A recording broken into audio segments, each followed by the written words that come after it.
पन्हाळगडाच्या पायथ्याशी आपटी परिसरात बिबट्याचा महिलेवर हल्ल्याचा प्रयत्न। पन्हाळगडाच्या पायथ्याशी असलेल्या आपटीपैकी सोमवार पेठेत काल मृत बिबट्या आढळून आला होता। यानंतर दुसऱ्याच दिवशी याच परिसरातील आपटी खण परिसरामध्ये गीता रामराव गोसावी यांच्यावर बिबट्याने हल्ला करण्याचा प्रयत्न केला। त्यामुळे आपटी परिसरामध्ये घबराटीचं वातावरण पसरलं आहे।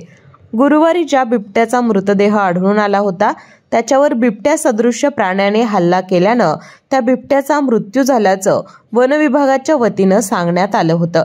त्यानंतर आज शुक्रवारी सकाळी गीता गोसावी या दूध घालण्यासाठी जात असताना अचानक बिबट्याने हल्ल्याचा प्रयत्न केला। गोसावी यांनी आरडाओरड केल्यानंतर पोलीस पाटील रघुनाथ बुचडे, देवा कदम, रामराव गोसावी, गजानन उदाळे यांनी धाव घेतली। त्यामुळे बिबट्या त्या ठिकाणहून पसार झाला। दरम्यान या परिसरात फिरणाऱ्या बिबट्याचा तात्काळ बंदोबस्त करावा अशी मागणी ग्रामस्थांनी केली आहे। रात्री अपरात्री शेतात जाणाऱ्या शेतकऱ्यांमध्ये घबराटीचं वातावरण पसरलं आहे। केके न्यूज साठी पन्हाळाहून सचिन वरेकर। बाळ, फ्रीज मधून श्रीखंड काढ ना। आम्ही पूर्वी घरीच बनवायचो श्रीखंड, त्याची चवच वेगळी होती। आता काय सगळं रेडीमेड। आजी, हे श्रीखंड खाऊन बघ। आज तुझ्या आईनं घरीच बनवलं की काय?